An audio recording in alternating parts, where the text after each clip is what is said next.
Hello बच्चों, कैसे हैं आप सब। हम लोग पढ़ रहे थे अल्टरनेटिंग करंट।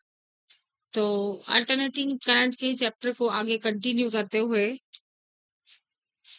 मैं आज आपको कराऊंगी कुछ क्वेश्चंस। देखिए बेटा,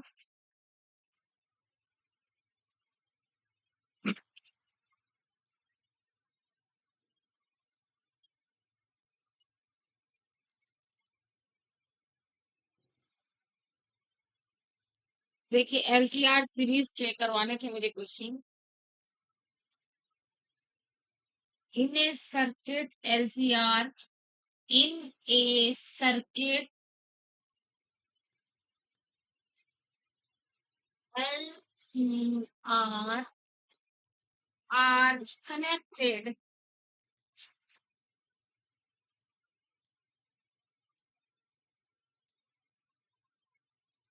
इन सीरीज। देख रहे हैं बेटा, एलसीआर जो है सीरीज में कनेक्टेड है with an alternating voltage, with an alternating voltage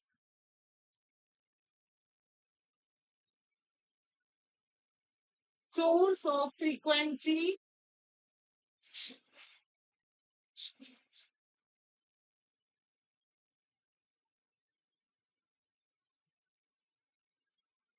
F.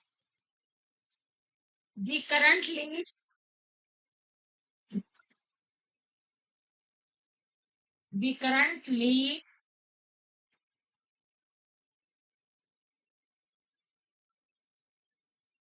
the voltage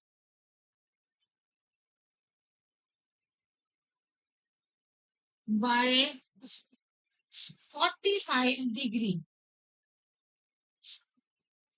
The values of the value of C यानी capacitive inductor, capacitive reactance, capacitive reactance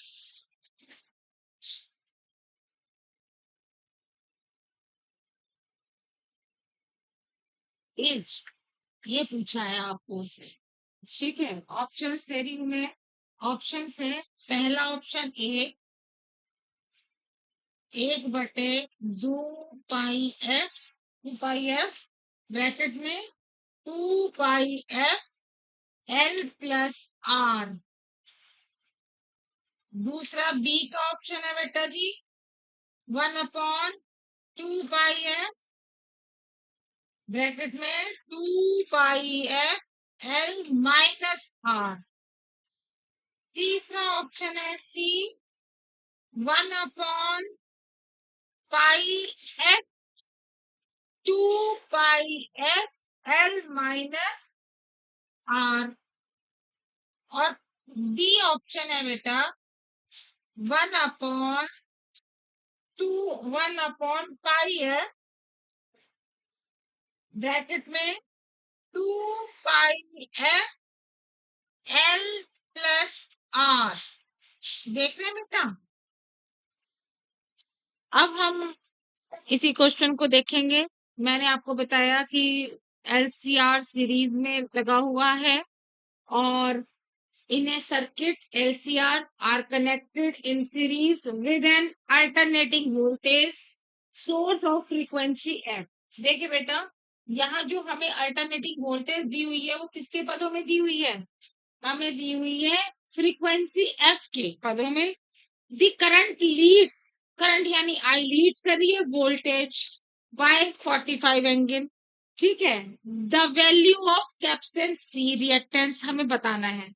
देखिए बच्चे, अब हमें पता है कि इसमें एल भी है, सी भी है और आर भी है। अगर मैं इसका फेसर डायग्राम नोट करूंगी तो कैसे करूंगी? इस तरह से बेटा जी, यहाँ इस तरफ करंट भी होती है और वी आर भी इधर होता है। इधर वी एल होता है और इधर वी सी होता है, सब जानते हैं आप लोग। ठीक है, अब ये देखिए कि इसमें ये कह रहा है कि जो करंट है वो लीड कर रही है कितने 45 एंगल से लीड कर रही है। पहले आप ये देख लीजिए कि अगर लीड कर रही है तो वो कैसा रिएक्टिव होगा, दैट इज कैप्स्टन। ये जो आपका वो वीसी होगा, अगर ये लीड कर रही है 45 से, दैट इज 45 डिग्री से लीड कर रही है आपकी, 45 डिग्री यानी पाई बाय 4 से लीड कर रही है। ठीक है, तो वो किस तरह का सर्किट होगा, वो आपका उस ऐसे सर्किट में जहां लीड कर रही है वो कैपेसिटिव सर्किट होगा, जहां पे करंट लीड करती है वोल्टेज से, कैसा होता है वो कैपेसिटिव सर्किट होता है। तो कैपेसिटिव सर्किट में क्या होता है बेटा जी, VC is greater than VL. Clear, VC is greater than V L.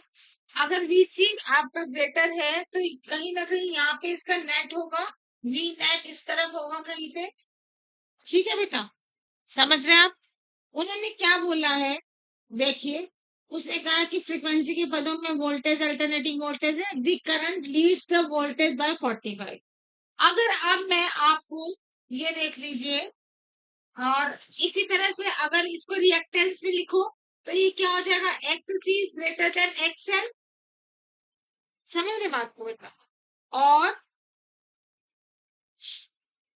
ये आपका 45 डिग्री है, ये 45 के, तो जरा आप इसमें से वो निकाल लो 10 फाइव।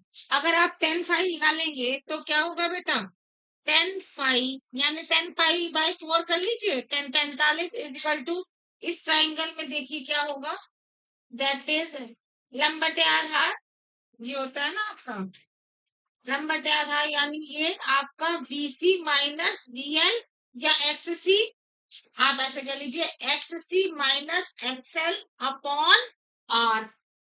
अगर इसका जो रिएक्टेंस है आपका वो कितना हो, आर हो, और इसका कितना हो, एक्स सी हो, और इसका कितना हो, एक्सएल हो। इंडक्टेंस इसका जो इंडक्टिव रिएक्टेंस है वो एक्सएल है, इसका कैपेसिटिव रिएक्टेंस एक्स सी है, और इसका जो रेजिस्टेंस है वो कितना है, आर है। तो अगर मैंने कहा कि वीसी ग्रेटर है वीएल से, तो एक्ससी भी ग्रेटर होगा एक्सएल से। तो मैंने कहा एक्ससी इज ग्रेटर देन एक्सएल, तो फिर क्या हो जाएगा बेटा, तो मुझे इस तरह का लेना पड़ेगा आर बाय जेड। अगर इसका जो रिजल्टेंट है, इसका कहीं ना कहीं इसका जो आपका फेसर डायग्राम है वो इस तरह का बन जाएगा बेटा, ये इस तरह का, कहीं ना कहीं इस तरह बनेगा, दैट इज ये हो जाएगा आपका V C minus V L, और इधर क्या हो जाएगा, वी आर। इसका मान लीजिए आपका इम्पीडेंस कह लीजिए जेड, इधर इसका जो इम्पीडेंस का रिजल्टेंट नेट इम्पीडेंस इधर होगा। ठीक है, और वो कितना होगा बेटे, एक्स के पदों में होगा X C minus XL upon R. इसका होगा नेट वी कितना होगा, वी आपका ये देखिए इधर पाई है, ये आपका वी नेट होगा इधर पहले, वी नेट कितना होगा, वी नेट होगा आपका, वी नेट आप ले लीजिए, देखिए आप इसे, अब रुकिए, ये आपका हो गया वी नेट, आपका इस तरफ होगा ना कहीं वी नेट होगा इधर। तो आप कैसे करेंगे, ये हो जाएगा आपका 10 फाइव, इधर से 10 फाइव लेंगे, अगर आपका कोई ऐसे आएगा H C minus XL upon R. समझ रहे हैं आपको बेटा, ये यहाँ से देखिए, जैसे ये है आपका वीसी, इसका रिएक्टेंस क्या होगा एक्सी, और इसका क्या होगा एक्सएल। ठीक, और इधर इसका भी यही होगा। तो अगर आपको लेना है 10 फाइव, तो क्या होता है, लंब बटे आधार, लंब क्या है आपका, that is XC minus XL, और आधार कितना है आपका आर, इसका रेजिस्टेंस आर है। तो क्या हो जाएगा बेटा जी, 10 five equal to XC minus XL बटे आर। अब आप ये देख लो बेटा, 10 फाइव का 10 45 का मान कितना होता है, 1। तो ये हो जाएगा आपका 1 is equal to X C minus XL बटे आर। इससे क्या हो जाएगा बेटे जी, एक्स सी माइनस एक्सएल बराबर आर के। ये प्रूव हो गया पहले तो, कि आपका जो एक्स सी माइनस एक्सएल है वो कितने के बराबर आ गया, x C minus x L, वो कितने के बराबर आया बेटे? आर के बराबर आ गया। जब ये आर के बराबर आ गया तो अब आप ये देखिए क्या दिया है उन्होंने। उसने कहा है कि करंट लीड करती है इतने से, the voltage value of capacitance C. तो बस मुझे जो है सी का मान निकालना है। सी यानी कैप्सेंस, कैपेसिटिव रिएक्टेंस। तो मैं कैसे कर लूंगी? अब आप एक्स सी और एक्सएल का मान एंगुलर फ्रीक्वेंसी के पदों में लिख लीजिए। ये क्या हो जाएगा बेटा जी? Omega, omega C minus one up, ये हो गया आपका, सॉरी, ये हो गया आपका 1/ओमेगा C minus omega L is equal to R. ये लिख लिया हमने। उसके बाद हम क्या करेंगे, इसे इधर ले जाइए। नेक्स्ट ये हो जाएगा 1/ओमेगा सी बराबर आर। ये हो जाएगा आपका, ऐसे लिख लीजिए, ये इधर ले जाइए तो ये क्या हो जाएगा? Omega L plus R. हो गया। अब यहाँ से क्या हो जाएगा? ओमेगा को इधर ले जाओ, क्या होगा बेटा जी? क्या हो जाएगा? आप ऐसे लिख सकते हैं, ए इधर देखो, आपने ये लिखा 1/सी बराबर ओमेगा, फिर ओमेगा एल प्लस आर। अब ये 1/सी का मान आ गया, मगर मुझे किसका मान चाहिए था? मुझे चाहिए था सी का मान। तो मैं इन दोनों को पलट दूंगी। दोनों को पलटने पर 1/सी किस में पलट जाएगा? सी में, और ये हो जाएगा 1/इतने में।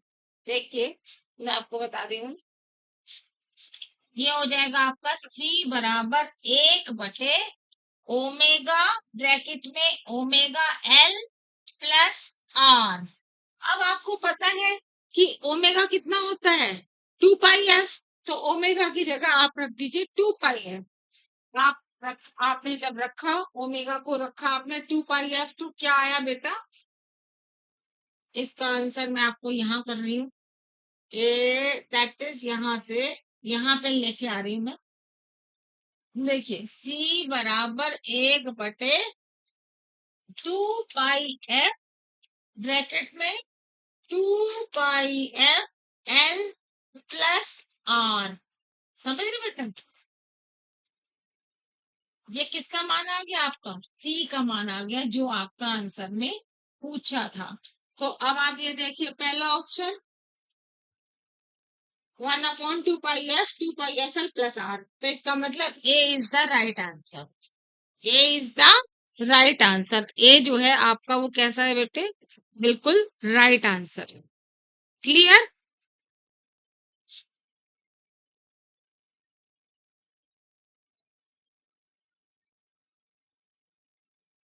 ये आपका क्वेश्चन आया है बेटा जी, नीट 2005 में ये क्वेश्चन आ रखा है।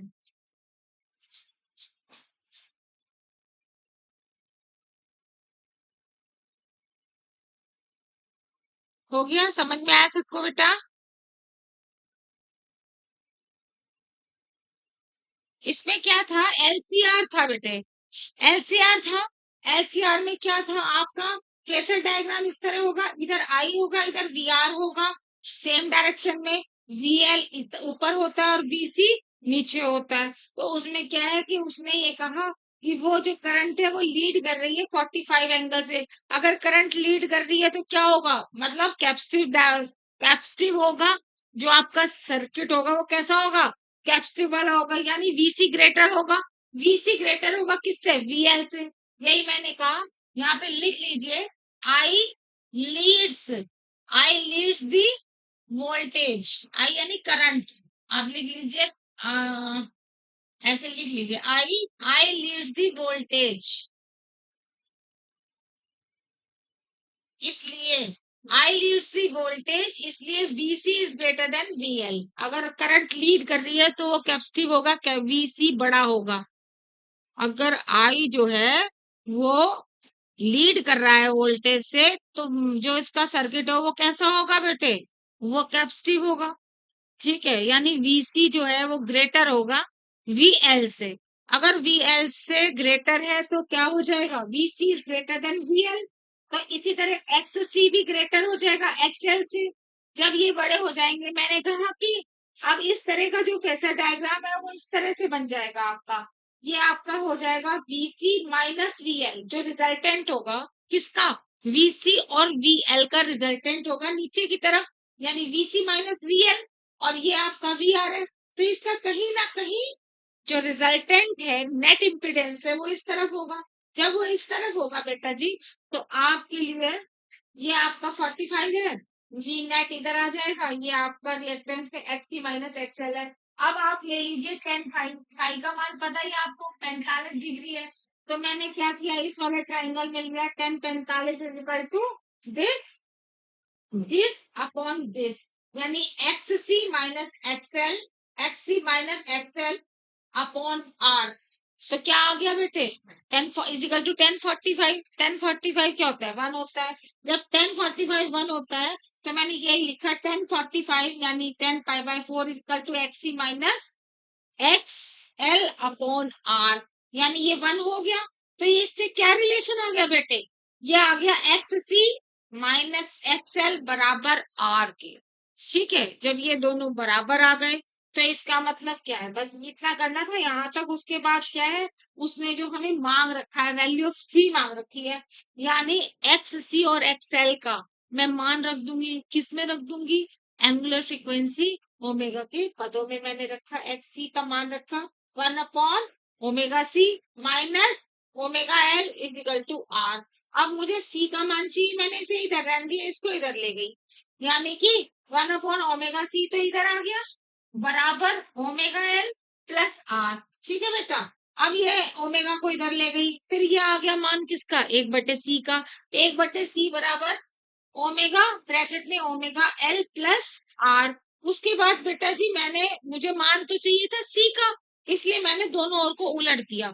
तो यहाँ क्या हो गया C, और यहाँ क्या हो गया 1/ओमेगा, ओमेगा L प्लस R।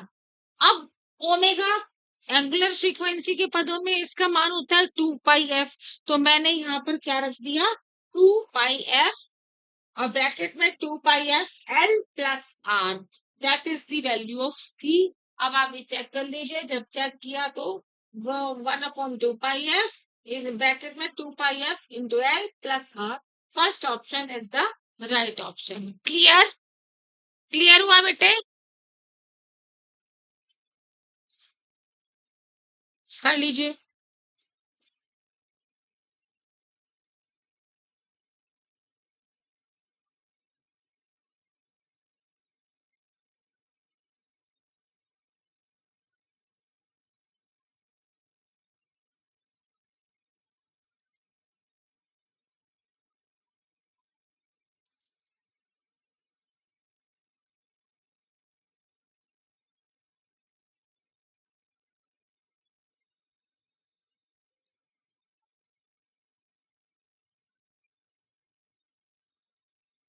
बता दें क्वेश्चन, कर लिया, चलिए।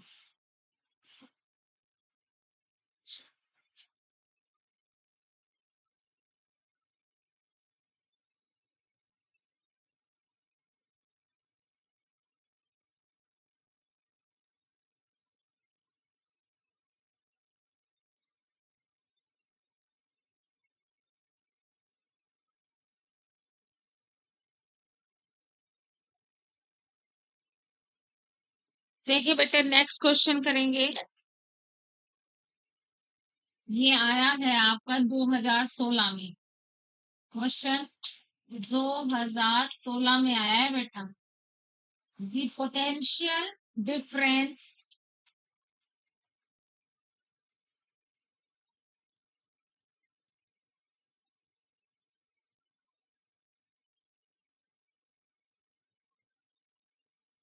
across the resistance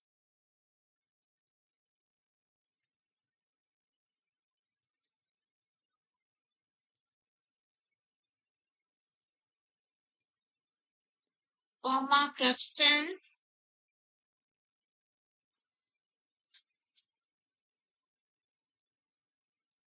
comma inductance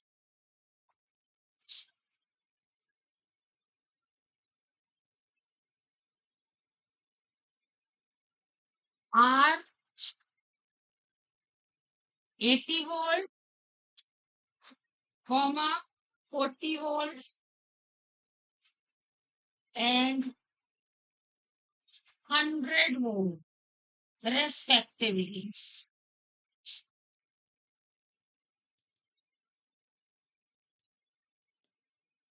In LCR, in LCR circuit.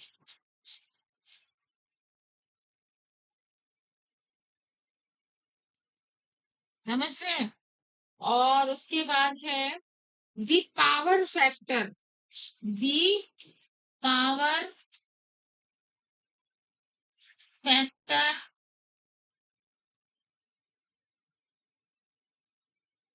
of this circuit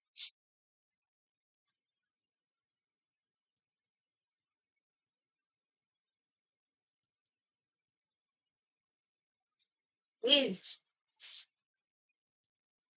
ठीक है, ऑप्शंस लिख रही हूँ बेटा जी। ऑप्शंस ए है 1, बी 0.4, सी 0.5 और डी है आपका 0.8। ठीक है, पावर फैक्टर है बेटा जी। ठीक है, देखिए बेटा, एक बार क्वेश्चन पे फोकस करेंगे। क्या दिया है? The potential difference across the resistance, capacitance and inductance. यानी कि आपको जो है कितना मान दिया है, आर का दिया है।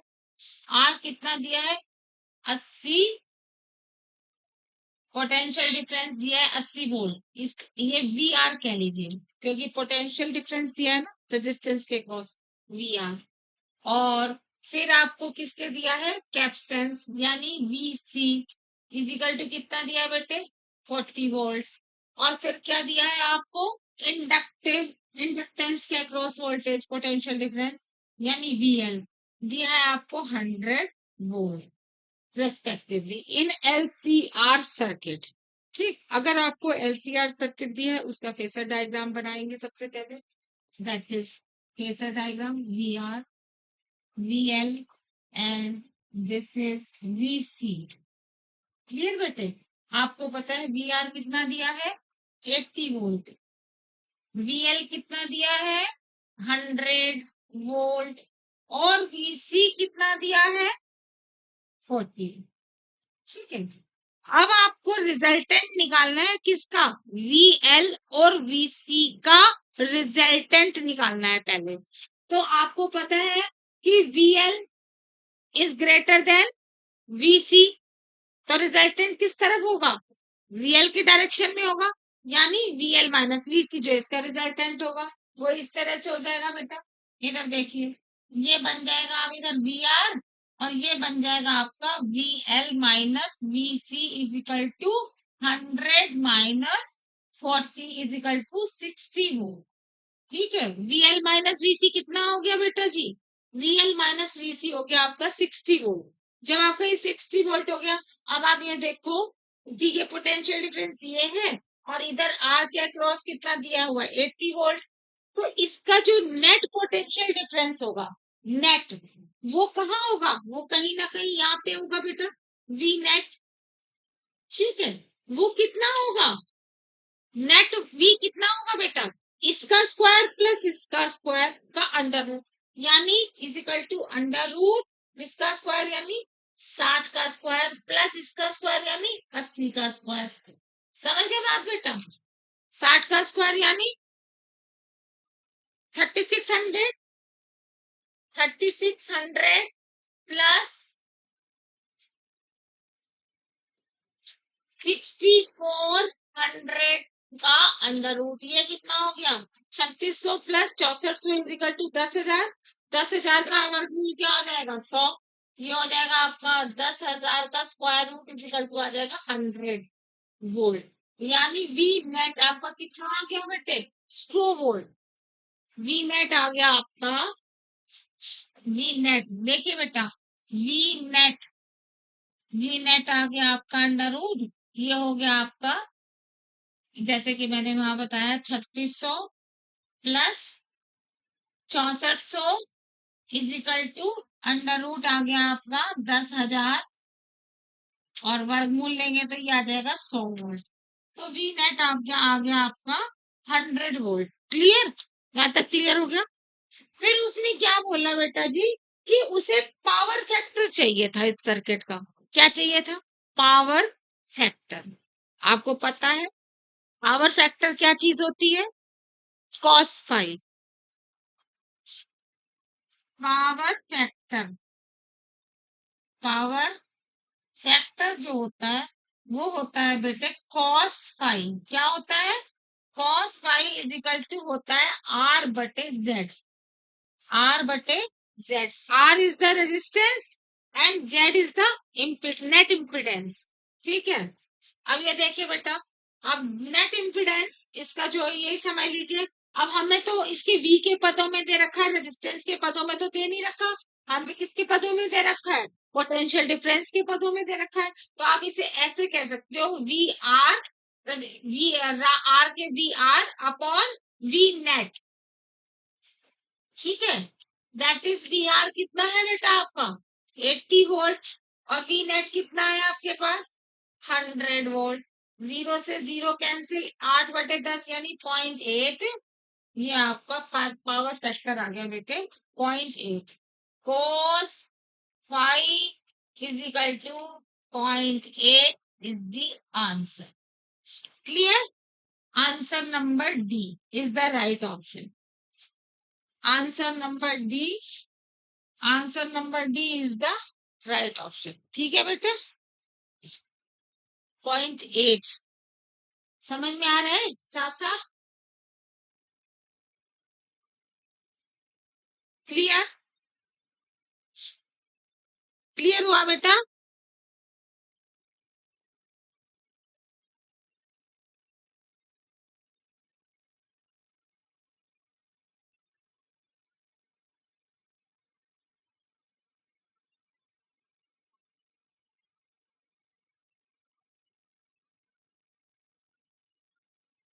सबको समझ में आया बेटा आप लोगों को? ठीक है।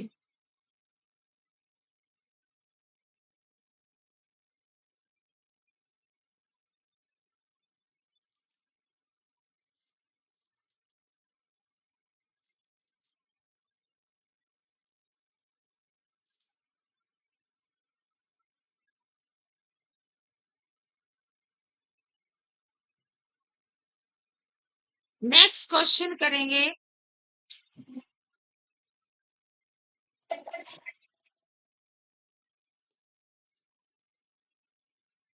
बता दें इसको?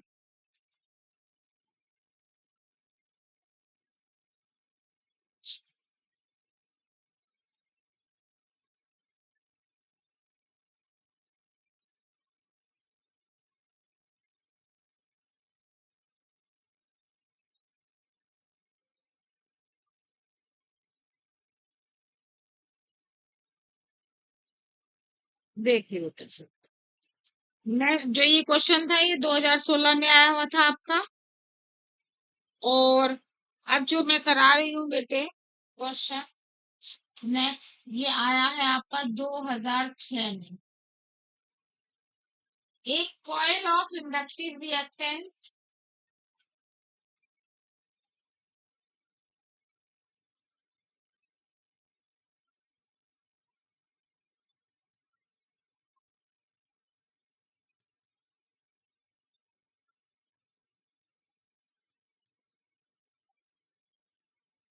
₹31 has a resistance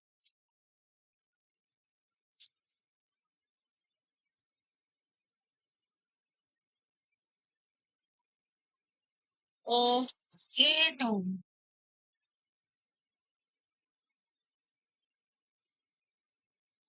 ठीक है?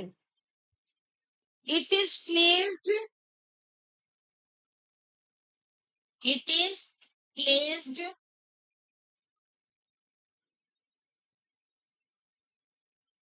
in series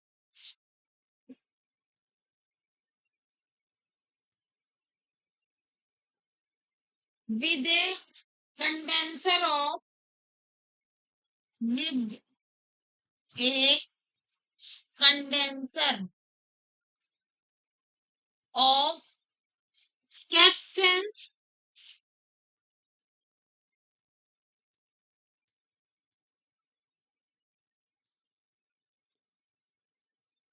reactance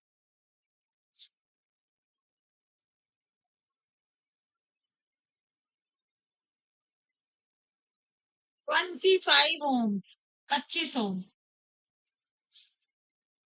The combination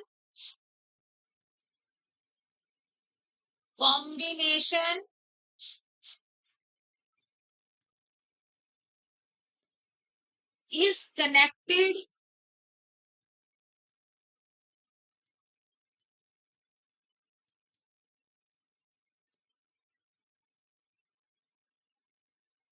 to an AC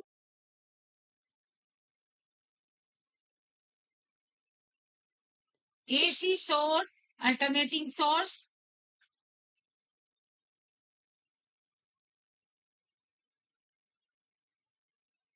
110 volt.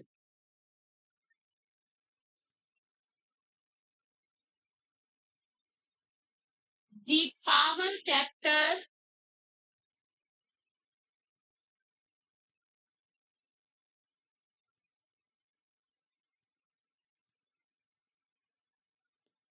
of circuit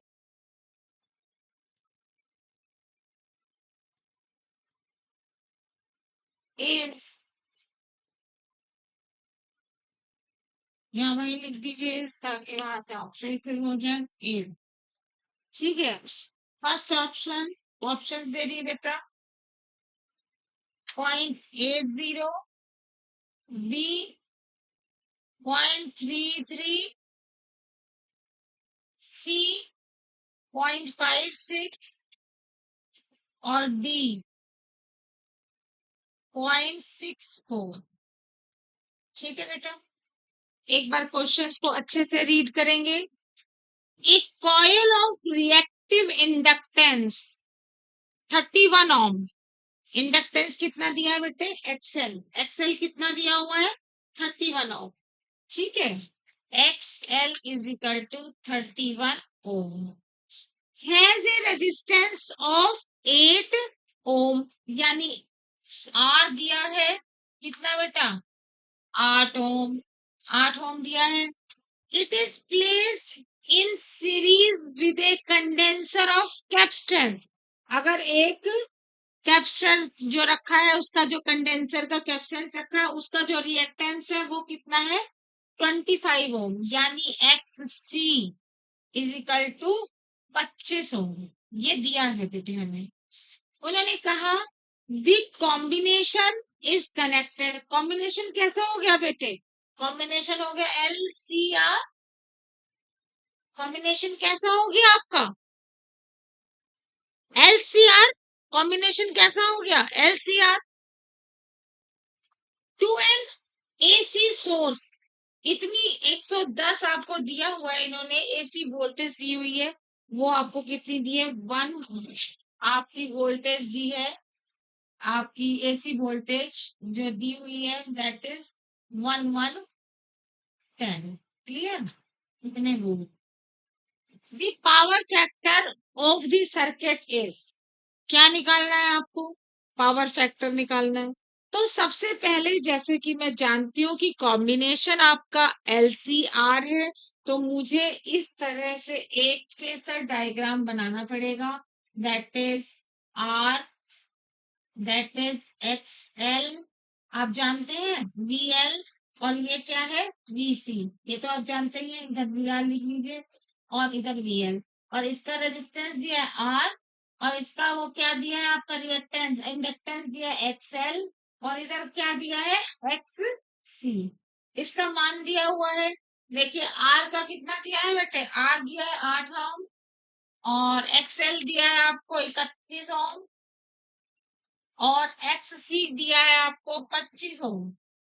25 ओम। ठीक है बेटा, आपको ये दिया है, R दिया है 8 ओम, XL दिया है 31 ओम, और XC दिया है 25 ओम। अब आप ये देखो एक्सएल और एक्सी में से बड़ा कौन सा है, तो उस तरफ उसका रिजल्टेंट हो जाएगा। एक्सएल जो है बड़ा है एक्ससी से, तो क्या हो जाएगा, जो इसका रिजल्टेंट हो जाएगा फेसर डायग्राम, वो क्या हो जाएगा, वो फेसर डायग्राम इस तरह से बनेगा, इस तरह से देखिए बेटा, दैट इज आर और that is X L minus X C, यानी V L minus V C. समझ में आई बात बेटे, ये क्या है, इसका नेट है, इसका एक्सएल और एक्सी का नेट इस तरफ हुआ क्योंकि बड़ा है। कितना हुआ बेटे, एक्सएल माइनस एक्सी कितना हुआ, 31 माइनस 25, 31 माइनस 25 हो गया आपका 6 हो गया।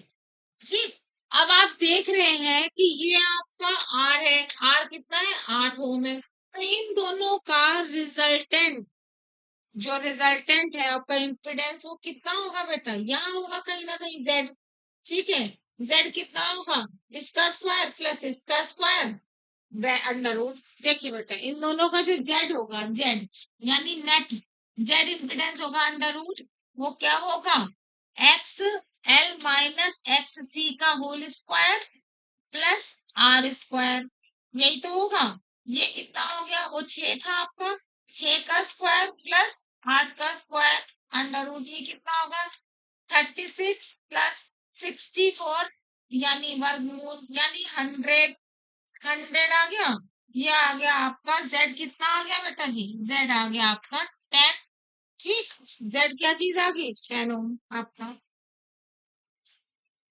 समझ रहे बात आप, ये आपका जो रिजल्टेंट है वो आपका आ गया 10 ओम, कितना आ गया 10 ओम। अब ध्यान से सुन लीजिए, हमसे क्वेश्चन में क्या पूछा है, the power factor of this circuit. Power factor क्या चीज होती है, पावर फैक्टर होता है बेटे आपका cos five, cos five is equal to R upon Z. ठीक है, तो हमें पूछा है पावर फैक्टर, तो हम लिखेंगे पावर फैक्टर,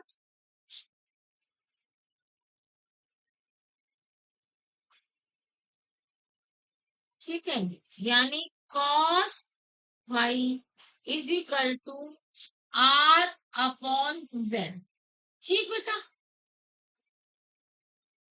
तो कितना आ जाएगा बेटा जी, आर कितना है मेरे पास, आर है 8 ओम, और जेड कितना है मेरे पास 10 ओम।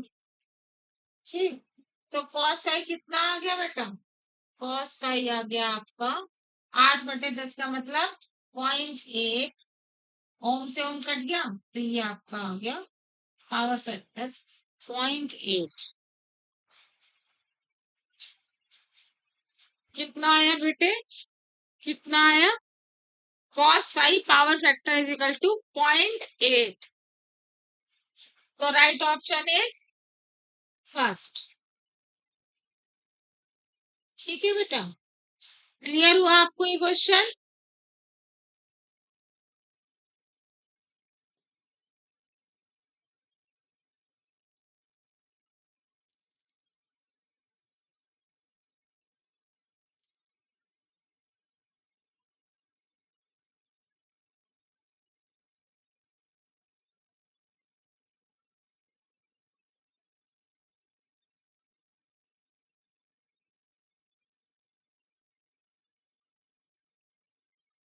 हो गया,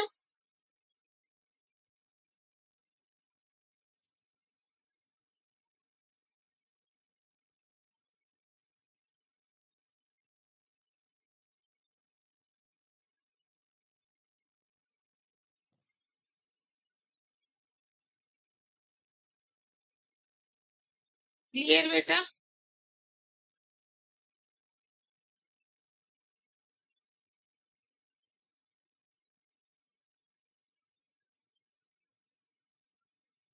नहीं, इसका जो एसी वोल्ट है, जो एसी सोर्स 110 वोल्ट है, इसका यूज नहीं हुआ, कहीं पे दिया है लेकिन यूज नहीं हुआ बेटा।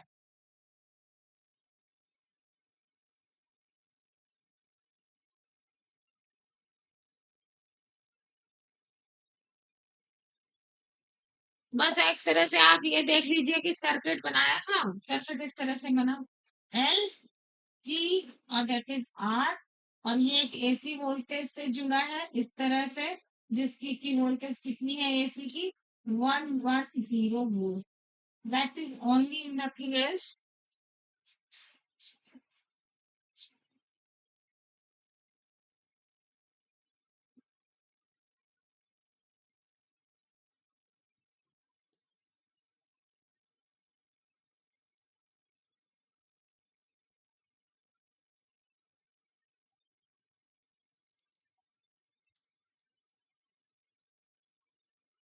ठीक है बेटा जी। नेक्स्ट क्वेश्चन करेंगे जो कि 2009 में आया है। इसे हटा दें।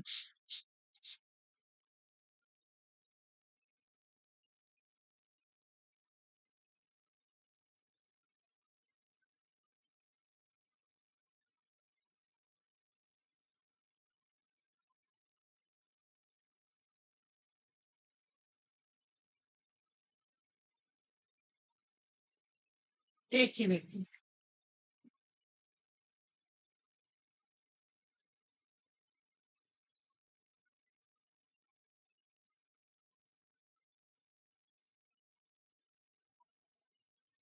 नेक्स्ट क्वेश्चन करवा रही हूँ बेटा। ये आया है 2009 में।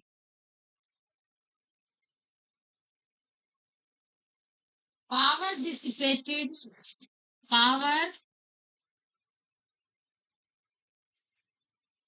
dissipated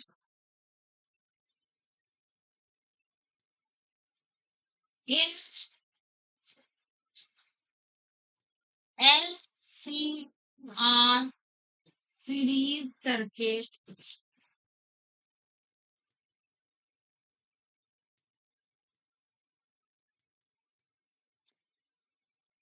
connected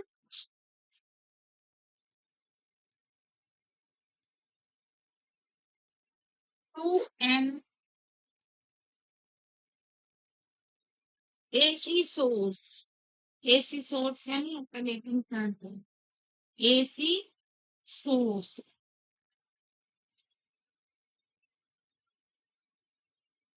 of EMF, EMF। ठीक है बेटा, बस इतना ही क्वेश्चन दिया है और ऑप्शंस दिए हैं। ए ई स्क्वायर वर्गमूल या आपका under root R square plus bracket में एल ओमेगा -1/c ओमेगा का होल स्क्वायर। ठीक है। बी ऑप्शन है ई स्क्वायर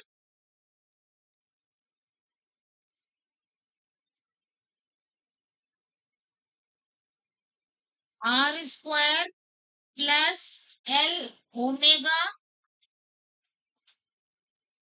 -1/c ओमेगा का होल स्क्वायर अपॉन आर। ठीक है बेटा।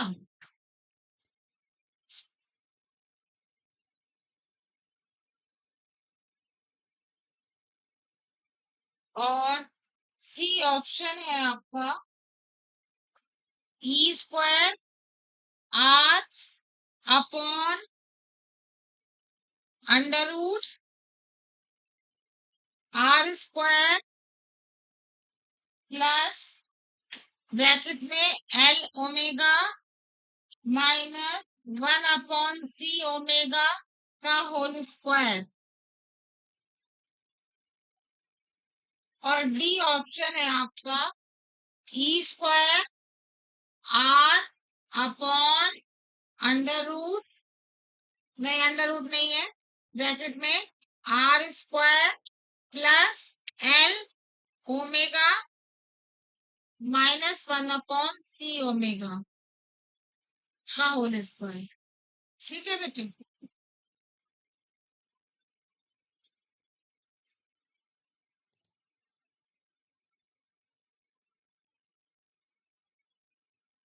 देखिए बेटा जी, ये है question, power dissipated in LCR series circuit connected to an AC source of EMF। मतलब एक इस तरह से ये दे रखा है कि L और ये C और ये R, ठीक है बेटा, और ये एक किसी अल्टरनेटिंग सोर्स EMF से, EMF ये है जुड़ा हुआ, ठीक है बेटा, LCR ये दिया हुआ है, और उसने पूछा है कि बताओ इनमें से कौन सा सही है। तो बेटा जी हमें सिर्फ क्या चीज दी हुई है, one word, power dissipated. Power dissipated मतलब जो आपकी पूरी सर्किट में जो पावर डिसिपेटेड मतलब एवरेज पावर, एलसीआर पूरे सर्किट में एवरेज पावर। तो एवरेज पावर एलसीआर में कितनी होती है बेटा जी, P average is equal to, अगर V होता, V के पोटेंशियल के पदों में होता तो VRMS करते, या EMF के पदों में तो ERMS, ठीक है, into IRMS into cos phi, that is average power.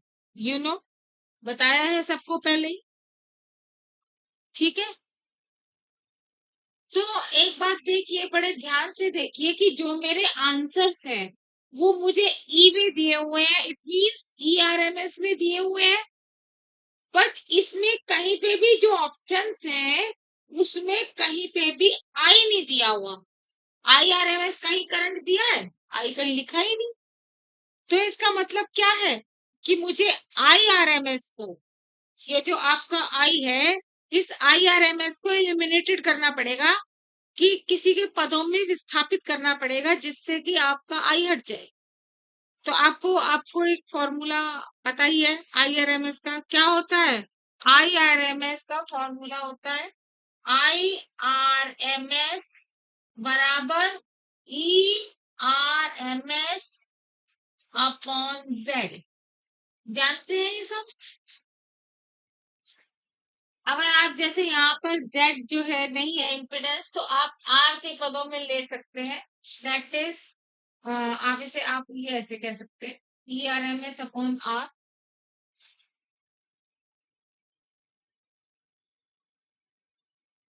ठीक है।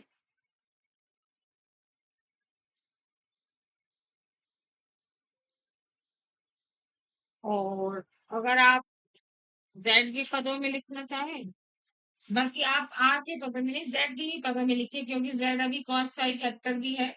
देखिए ERMS बटे Z, ये तो IRMS का फॉर्मूला होता है, ठीक है, एक ये। और मेरे पास cos फाई क्या चीज है बेटा, पावर फैक्टर। पावर फैक्टर किसके बराबर होता है, R बटे Z, है ना। तो मुझे इन दोनों के मान रखने हैं, IRMS और cos फाई का मान रख दीजिए, मेरे पास क्या आ जाएगा, एवरेज पावर निकालिए, P average is equal to ERMS, ठीक है, इनटू ERMS बटे Z, ठीक है। और cos फाई की जगह मैंने क्या रखा, R बटे Z। अगर ERMS आपका सिंपल E हो, EMF, तो ये हो जाएगा आपका E इंटू ई यानी ई स्क्वायर अपॉन हो जाएगा जेड स्क्वायर इंटू हो जाएगा R। ये कितना आ गया बेटे, P एवरेज। बट ये तो मेरे ऑप्शंस नहीं है, तो मेरे ऑप्शंस किस में है, एक तो ये है कि आपका जो R है नेट इम्पीडेंस है। अब देखो बेटे, अब मुझे Z निकालना है, ए इधर देख लो जरा, फेसर डायग्राम बनाऊंगी मैं, V R that is V L और दैट इज वी सी। भाई एलसीआर सर्किट है, इसका फेसर डायग्राम तो ऐसे ही बनेगा ना, फेसर डायग्राम ऐसे बनेगा। अब आपको ये तो पता नहीं कि वीएल ग्रेटर है या वीसी ग्रेटर है, तब आप क्या करेंगे, आप वीएल को मान लीजिए कि VL is greater than, let assume कि मैंने माना कि VL is greater than VC, उस समय क्या हो जाएगा, इसका जो रिजल्टेंट हो जाएगा बेटा, उस समय इसका रिजल्टेंट का फेजर डायग्राम क्या से हो जाएगा, that is VL minus VC is equal to VR। ठीक है, और इधर इसका कहीं ना कहीं आपका क्या हो जाएगा, नेट वी भी होगा, नेट वी होगा, नेट इम्पीडेंस होगा, इसका अगर हो जाए आपका XL माइनस XC और फिर हो जाए R, तो यहाँ जेड जो होगा इम्पीडेंस, वो रिजल्टेंट कितना हो जाएगा बेटे, यहाँ पे ये हो जाएगा नेट रिजल्टेंट कितना आएगा, जेड। यहाँ पे जेड आ जाएगा बेटा, यहाँ आपका जो जेड होगा वो कितना आएगा, यहाँ से जेड आ जाएगा इसका स्क्वायर प्लस इसका square under root VL X के पदों में लिखिए XL माइनस XC का होल स्क्वायर प्लस R का स्क्वायर, ये आपका नेट इम्पीडेंस आ गया बेटा, समझ में आ गई बात। और इसका स्क्वायर करेंगे तो ये वर्गमूल हट जाएगा। अब ये देखो, मुझे यहाँ पे रखना है जेड स्क्वायर का वैल्यू, किसकी वैल्यू रखनी है, जेड स्क्वायर की वैल्यू। तो मेरे पास यहाँ से जेड की आ गई, स्क्वायरिंग कर दीजिए, अंडर रूट खत्म हो जाएगा, जेड स्क्वायर आ जाएगा, क्या आ जाएगा जेड स्क्वायर, जेड स्क्वायर आ जाएगा XL माइनस XC का whole square plus R square, ये आ गया। अब XL और XC की वैल्यू रख दीजिए, क्या आ जाएगा बेटा, तो बताइए पी एवरेज कितना आ गया, पी एवरेज बराबर ई स्क्वायर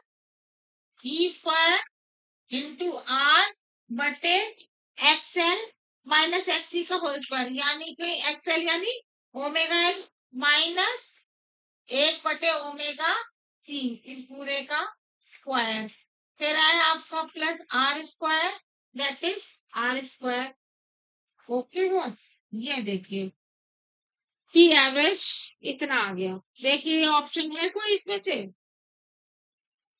पहला स्क्वायरिंग में है, दूसरा नहीं, तीसरा भी स्क्वायरिंग में है, चौथा देखिए बिना स्क्वायरिंग के है, ये बिना स्क्वायरिंग के है, ई स्क्वायर आर बटे R square plus L into omega minus 1/ओमेगा C या C ओमेगा का square, that is the right option is. Clear हुआ बेटा, जो इसका फोर्थ ऑप्शन है, पावर डिसिपेटेड कितना आ गया, दिस क्वांटिटी।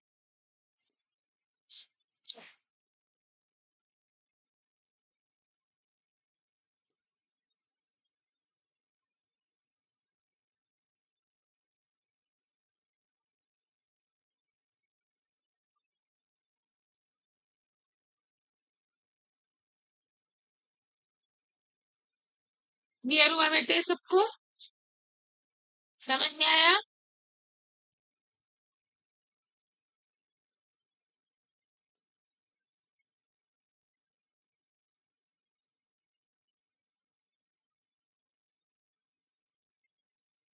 जहां पर भी आपका बेटे LCR सर्किट आता है सीरीज, तो आपका पहले तो इस तरह का फेसर डायग्राम होता है, फिर आपको ये देखना होता है कि VL ग्रेटर है या VC ग्रेटर है। अगर आपको कुछ भी नहीं दिया कि बड़ा नहीं है, ना VL का पता है ना VC का पता है, तो आप कुछ भी एज्यूम कर सकते हैं। आपने एज्यूम कर लिया कि VL is greater than VC, तो अगर VL बड़ा है VC से, तो इसका जो रिजल्टेंट है वो इसी तरफ होगा, तब मैंने ये माना, तब आया ये रिजल्टेंट VL माइनस VC। अगर मैंने ये माना अपनी तरफ से कि VL बड़ा है VC से, तब इसका रिजल्टेंट आया, क्योंकि इस क्वेश्चन में और कुछ दे ही नहीं रखा था, तो अपने आप एज्यूम करना पड़ा कि VL is greater than VC, तब ये क्वेश्चन आगे बढ़ा।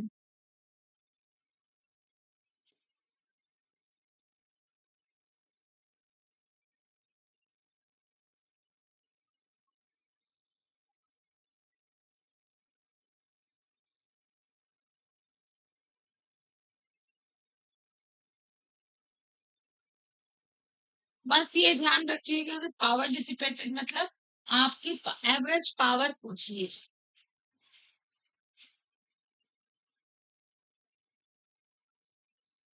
हो गया बेटे, हटा दे।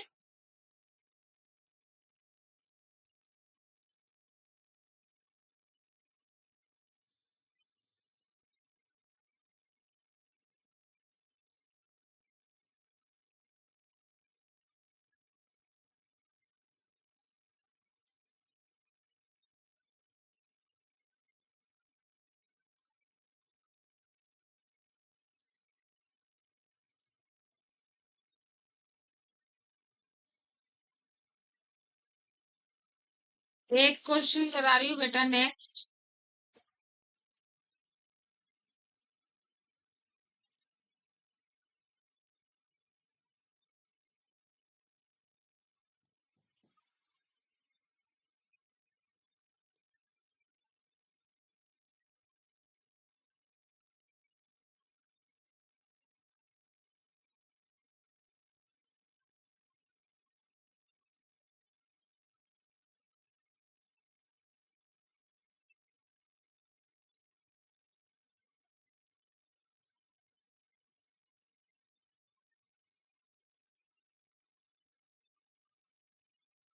देखिए बेटे ध्यान से, क्वेश्चन है the value of quality factor. ये आया हुआ है आपका बेटे क्वेश्चन 2000 में, सन 2001 में आया है। The value the value of quality factor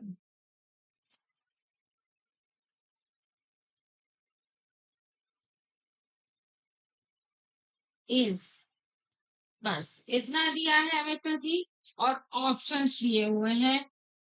पहला ऑप्शन है ओमेगा एल बटे आर। दूसरा ऑप्शन है ओमेगा बटे आर सी।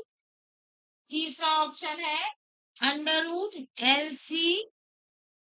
और चौथा ऑप्शन है बेटा आपका डी। ये ए बी सी और ये डी के रूप में, ये आपका एल बटे आर। बस क्वेश्चन इतना दिया है, the value of quality factor is. तो बेटे आपको बता दूं कि क्वालिटी फैक्टर का मैंने आपको एक फॉर्मूला बताया था। वो होता है Q is equal to omega naught upon delta omega. Omega naught क्या चीज है? Resonant frequency. रेजोनेंट फ्रीक्वेंसी, ठीक है बेटा। और जो आपका डेल्टा ओमेगा है दैट इज बैंडविड्थ।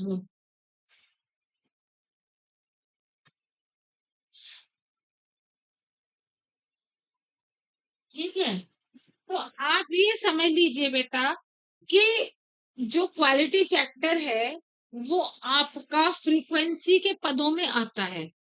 ठीक है, चाहे वो किसी भी सर्किट में हो। तो जो मेरे आंसर्स हैं, आंसर्स के चारों ऑप्शंस हैं, एक बार ध्यान से देखेंगे कि ओमेगा एल बटे आर, ओमेगा बटे आर सी, और यहाँ है अंडर रूट एल सी, यहाँ है एल बटे आर। तो आप ये देख लीजिए बेटा सबसे पहले तो कि यहाँ इसमें ओमेगा ओमेगा है ही नहीं, तो इसका मतलब ये सी और डी ऑप्शंस तो माने ही नहीं जाएंगे क्योंकि इसमें ओमेगा है ही नहीं। मेरा क्या है कि ओमेगा के पदों में ही आना है क्वालिटी फैक्टर का मान, ये बताया था मैंने आपको। तो ये देखिए कि जो आर एल सर्किट में होता है बेटे, इन R L circuit, L R कह लीजिए, एल आर सर्किट में जो क्वालिटी फैक्टर है वो आपका होता है बेटा डेल्टा। बल्कि ये मैं आपको बता दूंगी कि जो एल आर सीरीज सर्किट होता है उसमें आपका बैंड विड्थ बताया था, मैंने आपको बैंड विड्थ बताया था एल बटे आर। ठीक है, जब मैं इस बैंड विड्थ को किस में रखूंगी? क्वालिटी फैक्टर में रखूंगी तो क्या हो जाएगा? Q बराबर ओमेगा नॉट अपॉन आर बटे एल। तो ये एल ऊपर चला जाएगा, ये हो जाएगा ओमेगा नॉट एल बटे आर। यानी अगर आपका ओमेगा की जगह ओमेगा ले लू एंगुलर फ्रीक्वेंसी तो ये हो जाएगा ओमेगा एल बटे आर, एल आर सीरीज में। ठीक है, तो इसका मतलब आपका जो ऑप्शन नंबर है ये क्या है? राइट ऑप्शन है ए। लेकिन मैं आपको एक चीज और भी बता दूं बेटा कि एलसीआर में क्वालिटी फैक्टर क्या होता है। ये तो एलआर में है, एलसीआर में क्वालिटी फैक्टर मैंने आपको बताया था Q is equal to 1/R under root L बटे सी। ओके बेटा जी, ये बताया था मैंने आपको, ये ध्यान रहे। क्वालिटी फैक्टर एलसीआर में। तो इसमें जो आपका राइट ऑप्शन हो गया बेटे, कौन सा हो गया? राइट ऑप्शन हो गया ओमेगा आर बट्टे ओमेगा एल बट्टे आर। क्लियर?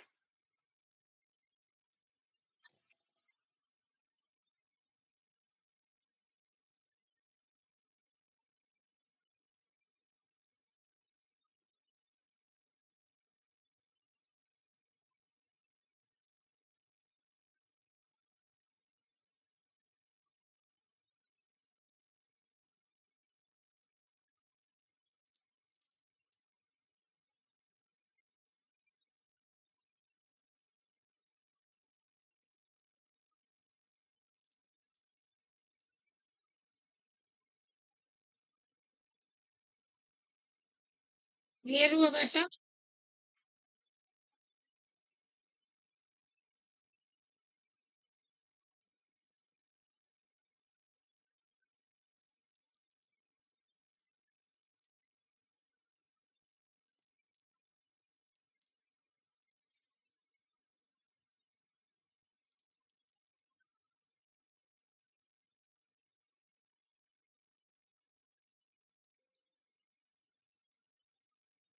क्लियर?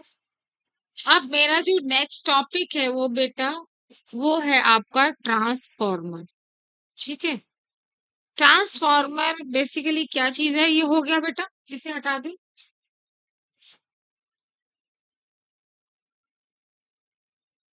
ट्रांसफॉर्मर क्या चीज होती है बेटा? जो वोल्टेज को बढ़ा दे या घटा दे, दैट इज कॉल्ड ट्रांसफॉर्मर। देखिए, ट्रांसफॉर्मर एक डिवाइस है।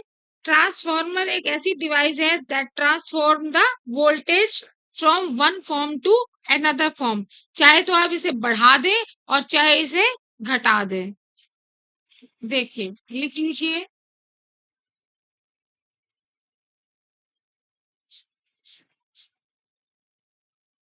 Transformer,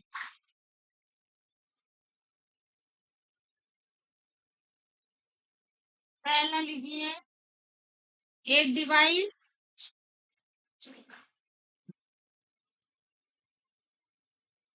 that transform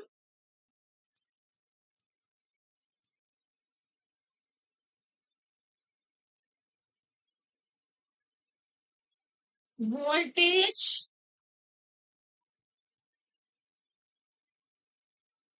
from one form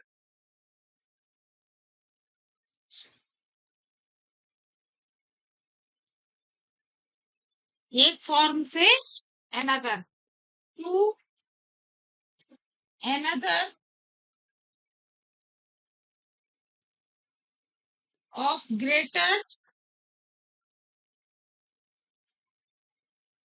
that is of greater, बड़ी या छोटी, और स्मॉलर। वोल्टेज की जो वैल्यू है वो तो या तो बढ़ा दे या घटा दे। ठीक है बेटा? क्या लिखा है मैंने? A device that transform the voltage from one form to another of greater और स्मॉलर। या तो मतलब ग्रेटर कर दे वोल्टेज की वैल्यू या वोल्टेज को घटा दे, that is called transformation.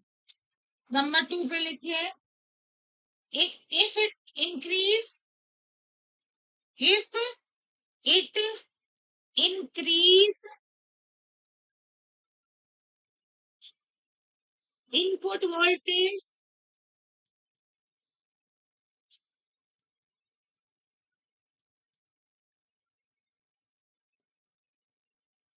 comma, it is called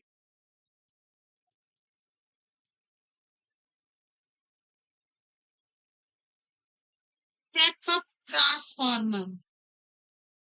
Step up transformer.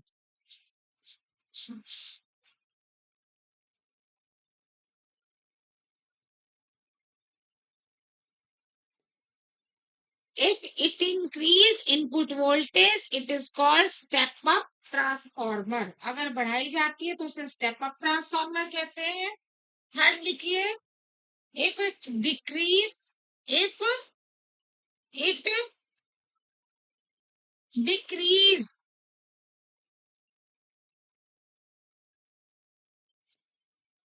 Input voltage,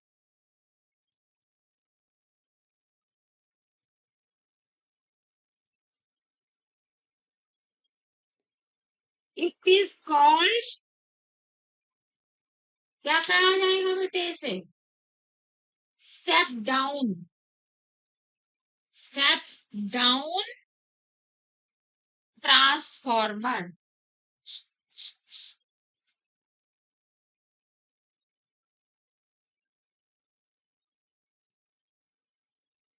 ठीक है बेटा, स्टेप अप स्टेप डाउन समझ गए। और पहले नोट भी लिख लीजिए इसका। नोट ये है कि ये केवल ट्रांसफार्मर जो है वो अल्टरनेटिंग करंट के लिए यूज होते हैं। एक ट्रांसफार्मर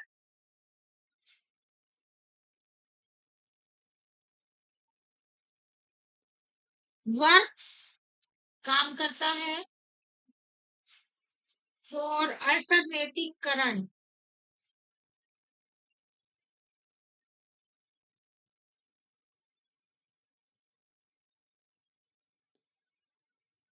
करंट ओनली।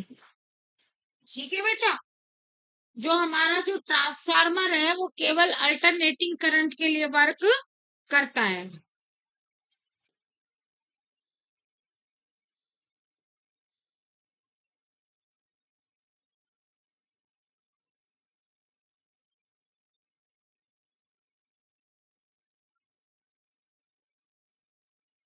दूसरा एक नोट और करेंगे, ये हो गया बेटा, बता दिया जाए इसको।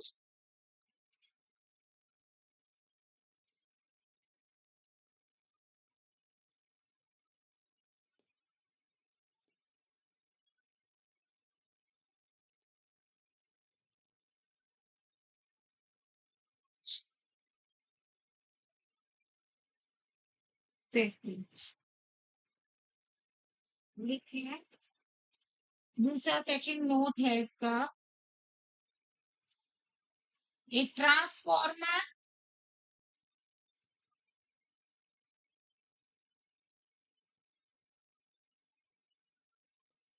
transfers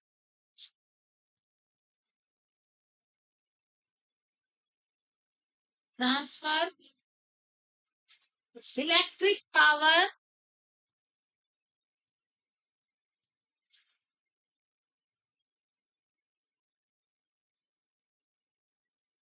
from one circuit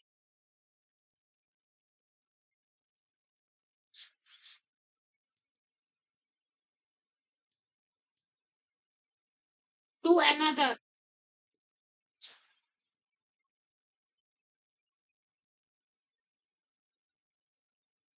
It can raise, it can raise or lower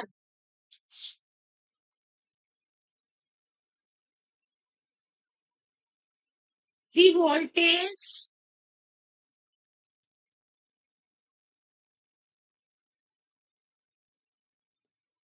in a circuit,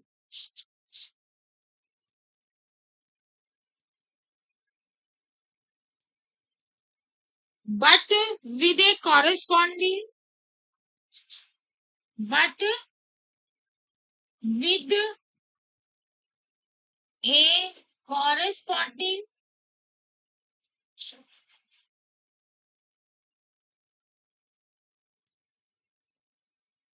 decrease or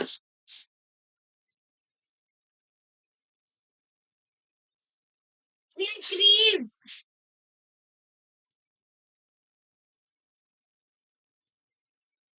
current।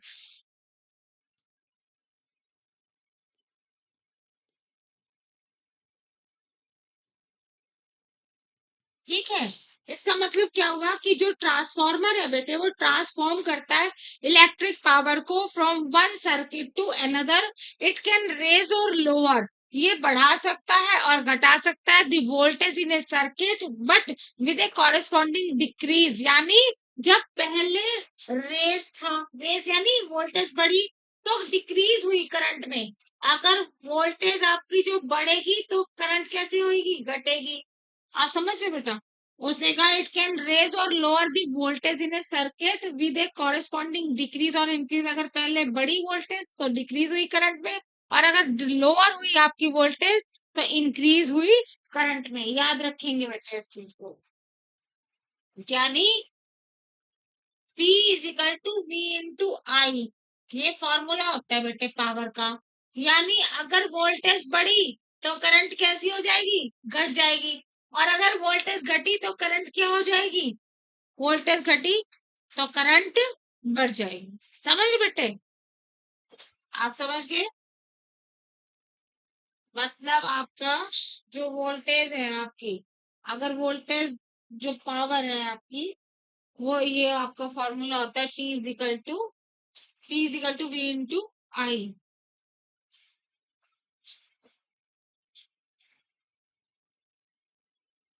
Third है आपका, ये जो बेस्ड होता है बेटे mutual inductance, mutual induction EMF होता है ये बेस्ड। ये एक फॉर्मूला होता है इस तरह से। देखिए बेटा इस तरह से मैंने एक आपका ट्रांसफार्मर बनाया जो कि हमारी ये कुंडलियों से मिलकर बना हुआ था।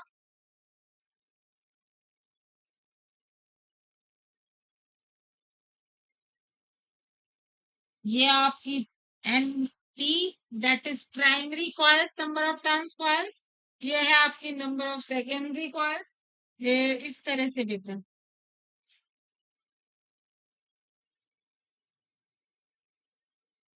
और ये देखिएगा आप ऐसे, एक्टिव, ये है लोड, लोड। इस तरह का ट्रांसफार्मर रहता है बेटे। ये जो है आपकी नंबर ऑफ कॉइल्स है, नंबर ऑफ कॉइल्स इधर प्राइमरी में है वो एनपी, और जो सेकेंडरी में है वो एनएस। ठीक है बेटा जी। एक फॉर्मूला होता है इसमें आपका बेटा, वो आप नोट कर लीजिए। ई एस बटे EP is equal to N S बटे एनपी और आईपी बटे आई एस। यानी देखिए ईएमएफ इन सेकेंडरी बटे ईएमएफ इन प्राइमरी, और number of turns in secondary बटे number of turns in primary. लेकिन करंट में उल्टा होता है, करंट इन प्राइमरी बटे करंट इन सेकेंडरी। ये वाला फॉर्मूला आप याद रखेंगे।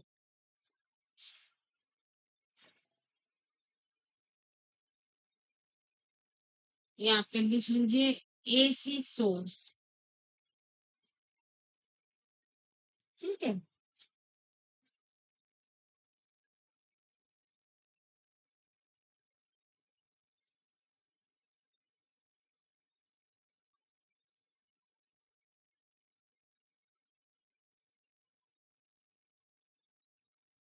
ये हो गया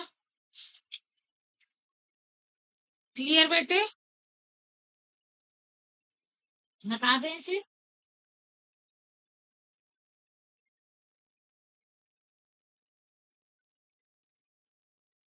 लिख लीजिए एक दो चीजें और इसके बारे में इम्पोर्टेंट।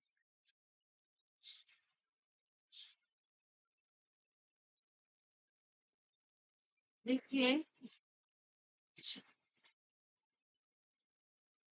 इफ 100% efficiency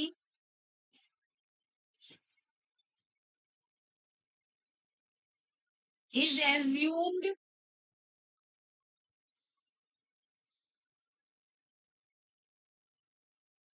then हम मानते हैं कि जो ट्रांसफॉर्मर है वो कैसा है, आइडियल ट्रांसफॉर्मर।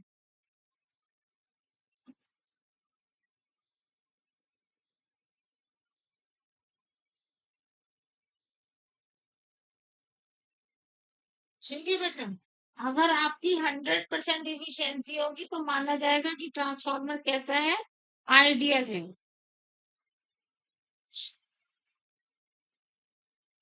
तब उस कंडीशन में टी इनपुट बराबर टी आउटपुट, यानी इनपुट पावर बराबर हो जाएगी डी आउटपुट के।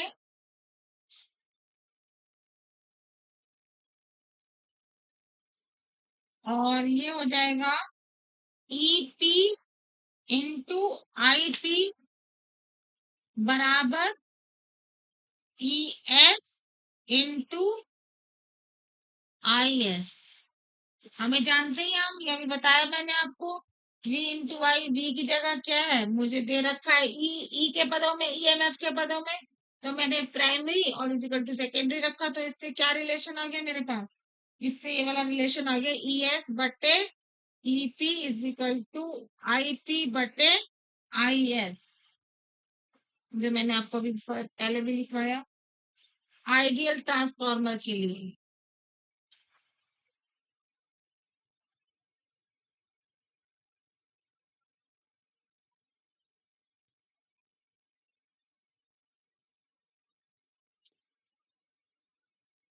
एक और चीज है इंपॉर्टेंट बेटे, ट्रांसफॉर्मर रेशियो। एक होता है आपका ट्रांसफॉर्मर रेशियो, ये क्या चीज होता है, ये होता है K is equal to number of turns in secondary और number of turns in primary का रेशियो, एनएस बटे एनपी का रेशियो जो है वो क्या कहलाता है आपका, transformer ratio.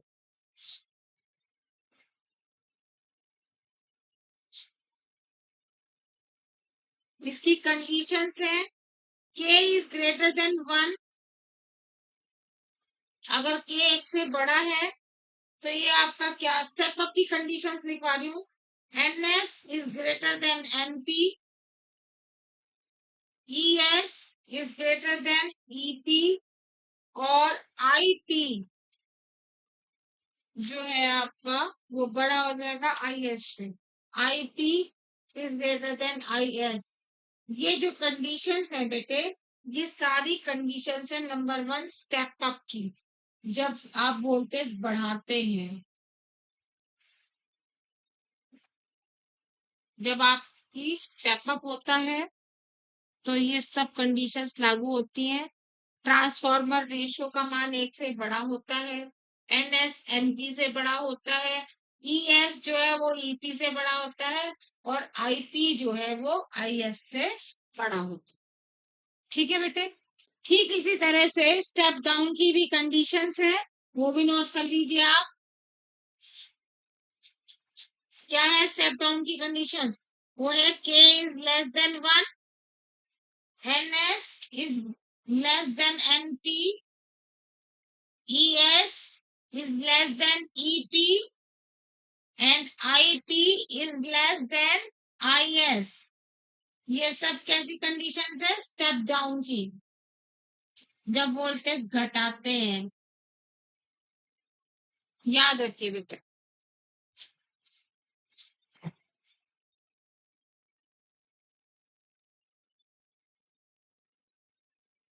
That is step up और that is step down.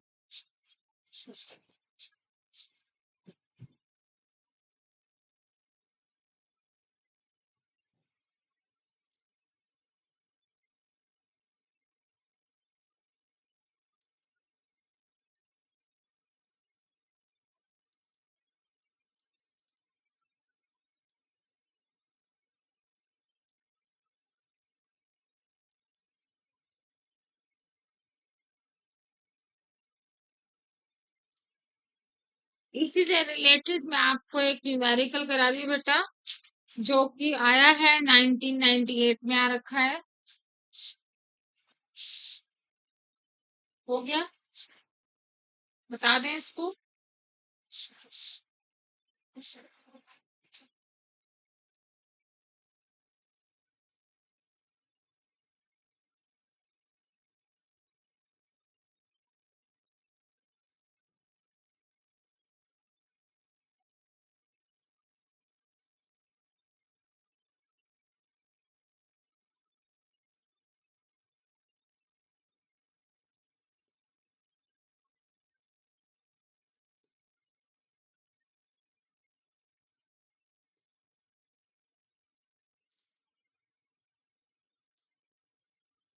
Question है, step up transformer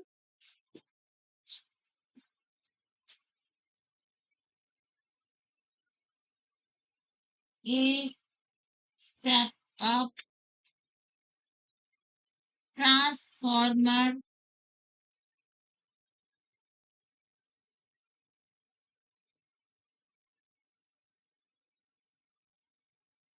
operates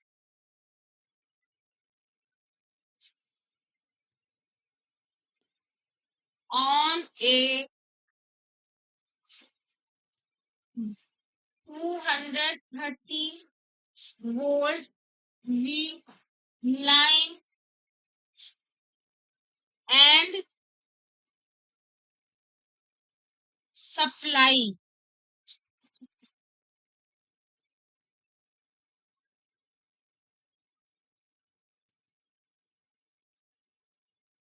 a load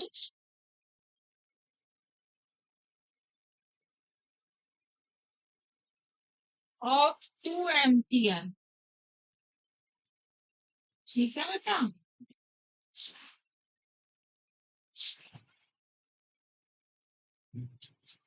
the ratio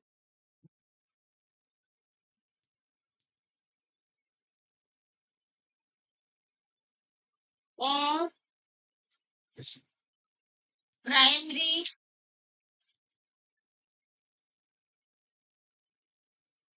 and secondary windings and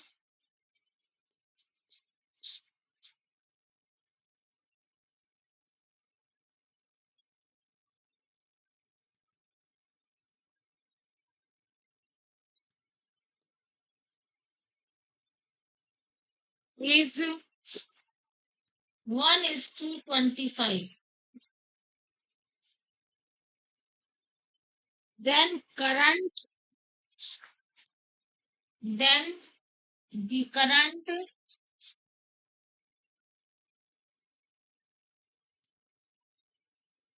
in primary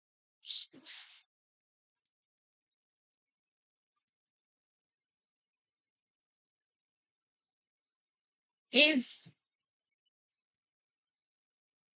current पूछा है प्राइमरी में यानी आईपी पूछा है बेटा। इसके ऑप्शंस दे रही हूँ, A 25 ampere, D 50 ampere, C 15 ampere and D 12.5 ampere. देखिए बेटा क्या है क्वेश्चन, क्वेश्चन देखेंगे। A step up transformer operates on a 230 voltage. एक आपका ट्रांसफॉर्मर है, ठीक है बेटा, ये ऑपरेट हो रहा है कितने पे, 230 वोल्ट पे, ठीक है। And supplies a load of 2 ampere. जो आपकी करंट है वो कितनी दे रहा है, 2 एम्पियर करंट दे रहा है, यानी सेकेंडरी करंट यानी आईएस दे रहा है। आईएस कितना दे रहा है, 2 एम्पियर दे रहा है। ध्यान से समझिए। The ratio of primary and secondary windings. What is the meaning of windings? The number of turns जो है coils की, that is called windings। ठीक है, उन्होंने क्या बोला है, रेशो दिया है प्राइमरी यानी एनपी बटे NS, number of turns in primary, number of turns in secondary, कितना दिया है 1:25। ओके, ये दिया है। उसने कहा कि then the current in primary, यानी मुझे क्या निकालना है, आईपी का मान निकालना है। तो मैं ये क्या कहूंगी आपको कि ये जो है आपका जो ट्रांसफार्मर है वो कैसा है, आइडियल ट्रांसफार्म का काम करेगा बेटा जी। आइडियल ट्रांसफार्मर का काम करते हुए ये जो आपका ट्रांसफार्मर है कैसा है, ये ideal transformer, ideal ideal transformer है। तो आप जानते हो कि आइडियल ट्रांसफार्म के लिए मैंने अभी एक फॉर्मूला लिखवाया, क्या लिखवाया मैंने आपको, N P upon N S is equal to I, हाँ वो मैंने अभी जो लिखवाया था वो क्या लिखवाया था, मैंने लिखवाया था एन एस बटे N P is equal to I P बटे आई एस, ये लिखवाया था ना। लेकिन इसमें एन एस बटे एन पी लिखवाया सूत्र में, मेरे पास है एन पी बटे एन एस। यहाँ क्या चाहिए था मुझे, एन एस बटे एन पी, है क्या एन पी बटे एन एस, तो इसका उल्टा कर देंगे, यानी कि एन एस बटे एन पी कितना हो जाएगा बेटा, that is 25/1 is equal to I P, और आई एस कितना है मेरे पास 2 एम्पियर, 2, यानी आई पी कितना आ जाएगा बेटा, I P is equal to 25 × 2 is equal to 50 ampere. जो आपकी प्राइमरी आपकी करंट है वो कितनी आ जाएगी, 50 एम्पियर बेटे। एनपी बटे एनएस दे रखा है आपको 1/25, लेकिन जो मैंने सूत्र लिखवाया था वो क्या लिखवाया था, एनएस बटे एनपी बराबर आईपी बटे आई एस, यानी उल्टा लिखवाया था ना, ये एस और पी है, ये पी और एस है। क्लियर, तो कितना आंसर आ गया, 50 ampere, the right option is B.